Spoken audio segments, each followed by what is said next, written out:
So as this is filling, you start to add sparge water. You don't want to let your grain bed dry out, but you don't want to flood it either. I'm just gonna add a little bit here.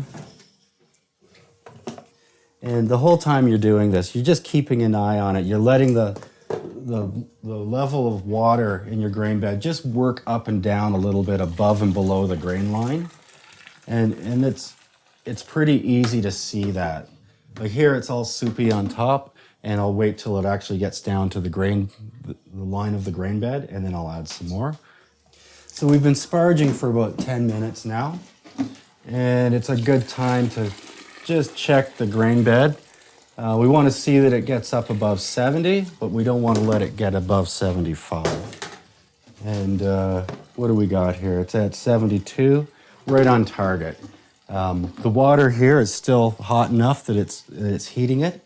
We want to get it above 70 because that actually denatures the enzyme, stops the mashing process, and doesn't let the unfermentable sugars break down and thin your beer out. But at the same time, you don't want to let it get above 75 because then you start actually leaching the tannins out of the husks, and it gives your beer a tannic flavor, kind of as if somebody had squeezed a tea bag into it. And so now we've put 5 or 6 liters of sparge water through. We've diluted the first runnings enough that we can get the burner turned back on without worrying about caramelizing the wort.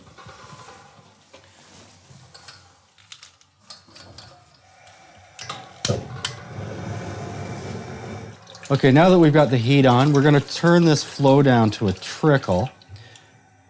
And we're just going to let the heat catch up and bring this up to a boil. Once it comes to a boil, we can increase the flow a little bit, but not too much. We don't want to actually stop the boil. We want it to boil all the time that we're sparging.